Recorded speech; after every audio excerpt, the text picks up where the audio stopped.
out there. Come on in. Greetings, fellow woodworkers and makers of great things. Welcome to my shop.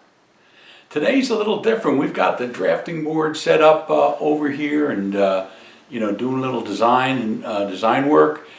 We've got some materials laid out across the tabletop to evaluate for how we're going to pull the materials together for that project. And I'd like to take you on that little journey with me. So come along. If you stick around to the end, I'm going to throw on some bonus footage and I'll take you on a ride with me that I took out to Hearn Hardwood in Oxford, Pennsylvania. Really fantastic sawmill and hardwood supplier. I'll take you there. I took some video while I was out there selecting stock, and I think you might find that interesting. So let's get going, and we'll see what this whole design and material selection is all about and why it's important. Here's a rough perspective drawing of the desk I'll be building. Not to dimension, again, just a rough understanding of what we're trying to accomplish here. And you can see it's extremely simple in design. There are 4 legs, aprons, and a desktop. No other design elements to this. So how do we get a little elegance out of such a simple design? Well, there's elegance in simplicity. But on top of that, there's elegance in the joinery and in the material selection. So what we want to do is make sure that we use materials that keep the lines and the look and the form of this table as smooth and clean and simple as possible. Let's take a closer look at the specific dimensions on this table. This is a front view. This is side view. This is top-down view. So from here to here, we're 53.5 inches.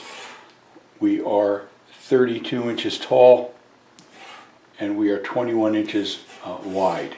So what we're going to have on the top here is a plain, flat, clean top. And when I say clean, I mean we are using premium, straight-grained cherry, all matching in color and grain pattern to create this top, so that we get that simplicity and elegance again out of the design. We're not looking for any cathedral. We're not looking for any bending grain or anything fancy, so to speak. We want a clean, straight cherry look to go with the simplicity of this table. When we join the aprons to the legs, we're going to be flush here, all around the aprons will flush into the leg to create one solid straight line. No inset on the apron to create a shadow or any distraction going across that table. When we choose materials for these legs, we want that material to be straight grained and clean and matching in color on all 4 exposures, right? So not just the front of the leg, but the sides of the leg as well are going to need to be clean, straight grained. Apron, same story. This apron again flush to the legs and clean and look. We want no distractions. We want no figured wood. We want no knots, of course, no inclusions. We want a nice, clean, straight, simple look to this table. So let's go look at some of the stock I acquired for this, and I'll show you how I think I'm going to accomplish that. You never really know till you open up the wood, but I think I got it. This is the stock I acquired for this build, and for the top I've got some 4/4 premium quarter sawn cherry. Quarter sawn lumber, quite simply, means that the grain orientation of this lumber is, I hope you can see that well, straight up and down. All right, so it's sawn in such a way that the grain is running this way to the face of the board. Maybe I can put a little alcohol on that and give you a better picture. I don't know if this will help or hurt, but I think maybe you can see the pattern of the grain. It's quarter sawn. So when wood is quarter sawn, all the grain on the face of this board is running along the board. So I went and skip planed the other side of this board Give you an idea what that might look like. Let's get you in a little bit closer. So with quarter sawn lumber, all the grain is moving in this direction. I know we have a knot up here someplace, but that will be on the bottom side of the board. So if we put a little alkali here, hopefully you'll get to see what that grain is going to look like when it comes out with a little finish on it. But you can see how clean and straight that grain is relative to the top of the desk, which is going to be moving this way. These 4 boards will be glued up to make the top of the desk, and I think we're going to have a very clean looking desktop. There'll always be some pitch in cherry, unavoidable, but you know, we'll let that add to the elegance. So what we've done is we've taken the board, it's been cut from the tree in such a way that the grain is all oriented and is going to be smooth and appealing in that direction. But what do we do about the legs? How do we get the legs to act in a similar way? Well, let's take a look over here. Okay, let's take a look at some of the stuff I'm going to use for leg stock. This is a very strong 8/4, so it's about 2 1/8 in the rough. When I mill it down, it will come to something around 2, I hope, or 1 7/8, or you know, something in that zone. But you know, we'll have to see what we get at it, and we'll proportion the table accordingly. Let me see if I can get you guys a look at what this means. This wood is predominantly flat sawn. That means the tree was running this way for the most part, and logs were getting, our boards were getting sawn off of that log. So you can see up here, grain, cathedral grain. We don't want that on the legs. We want the legs to be straight grain. So what we're going to do with this stock,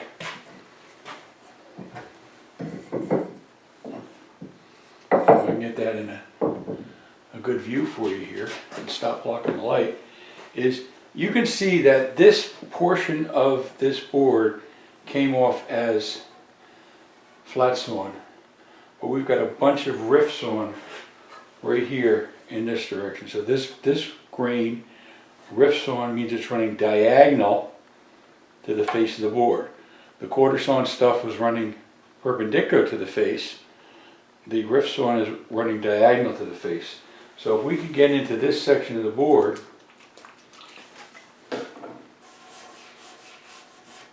where that grain is running at that diagonal, what's going to happen is we're going to have straight grain on both sides of the leg. So whichever way you rotate that leg, here, here, here, or here, you're going to see clean, straight grain. We're not going to see any cathedrals. We're not going to see any curvy figure or anything like that in the wood. Give you a better understanding of how that works.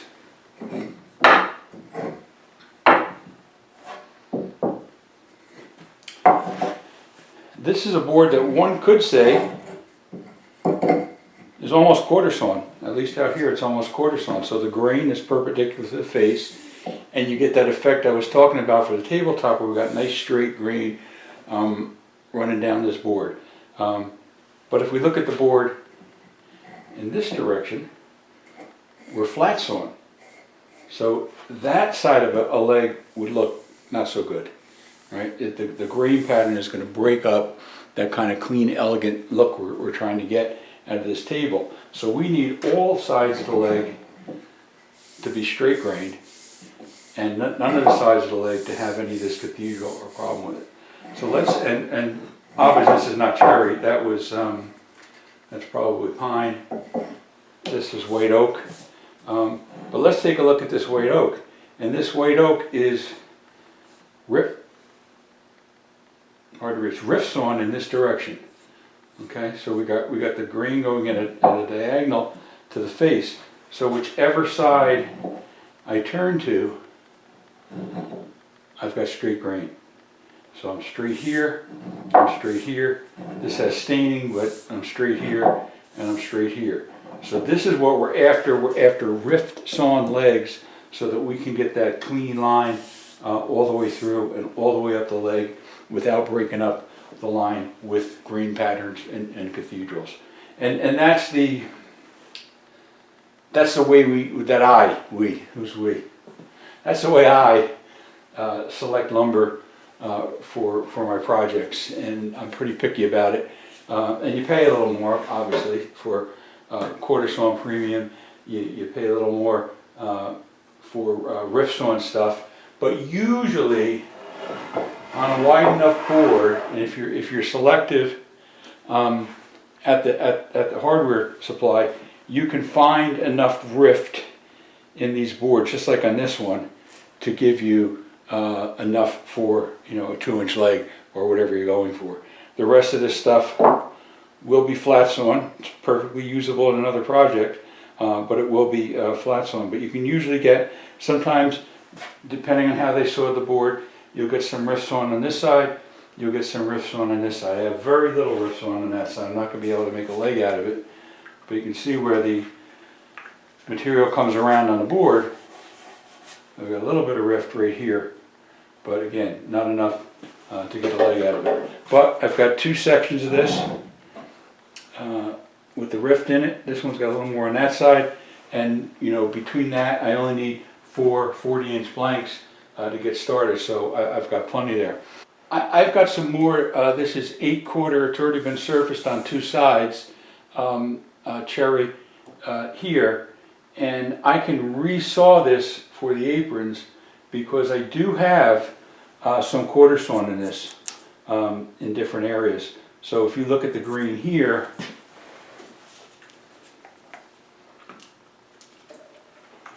you can see it's running pretty much vertically right here. So if I need to get a 3-inch apron, and we'll cut that knot off and we'll start in the clear stuff, but if I need to get a 3-inch apron, I can resaw it out of this board where the grain is indeed pretty straight, right? So I can get some nice straight grain material out of pieces of this board. Starts getting a little iffy over here. Where'd my pointer go? Lost my pointer. Here it is. Starts getting iffy up in here and on the other side as well. But I should have enough straight grain material in these 2 pieces of 8/4 cherry that I can get my apron stock out of that, and that'll be clean. So my aprons will be clean and straight. My legs will be clean and straight on all 4 sides, and then of course over here my top will be right out of the quarter sawn, and that'll be clean and straight. So don't just cut up boards is my suggestion. When I started woodworking, I would be extremely frugal to the point where I'd say, okay, here's my 2-inch by 40-inch leg here. I can get another one here. I can get another one here. I've only got a little bit of waste, right? I do stuff like that, and then I can get my aprons. I can get 2 aprons out of this, You could do that, and if grain pattern doesn't matter in a particular piece or you don't care, then optimize the wood and get the most use of it that you can.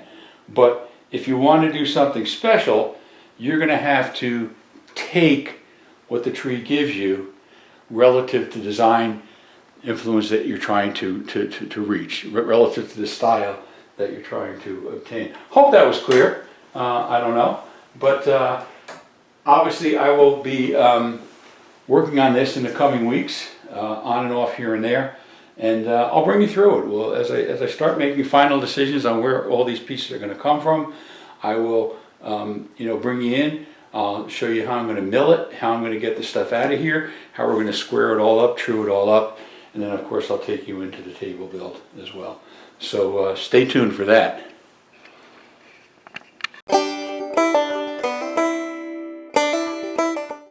So I thought I'd share some footage with you guys on a trip I took out to Hearn Hardwoods in Oxford, PA, about an hour and a half, 2 hours from me. And when you're in that part of the area, it's Amish country, so keep your eyes out for horse and buggies driving down the road.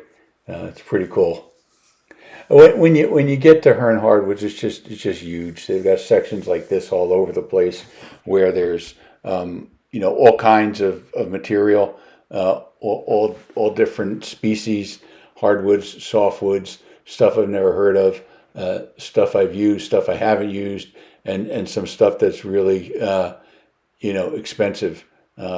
Somewhere here we're going to be getting to the Gaboon Ebony pretty soon, and I was shocked to see the current price on that. I used to buy it for $30, $40 a board foot when I was making bandings. It's now $100 a board foot. But eventually I got them to show me where the 4/4 cherry was, and it was back in a different area, so good over there.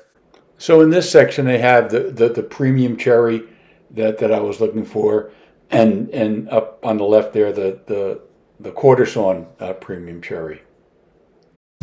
So I worked through this stack of quarter sawn 4/4 cherry, looking for tabletops, aprons, drawer fronts, and I came out with a couple of boards that I like. So these two, one's about 6 inches wide, one's about 7, a little over.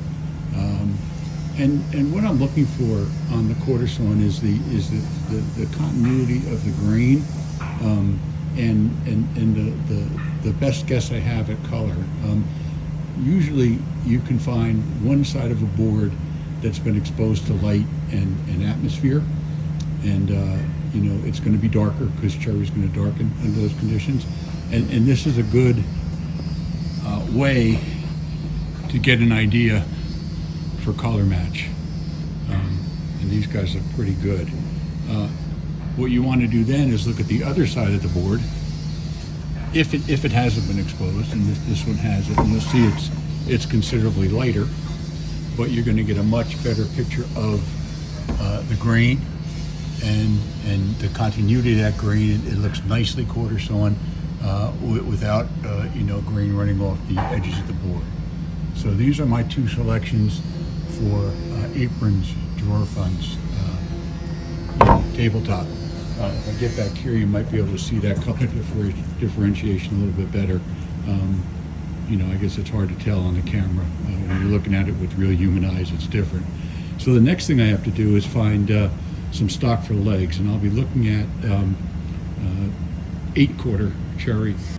So for the table legs, I found this piece of 8/4 stock.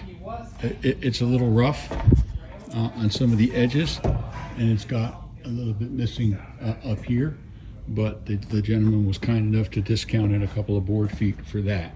When we get to the better side,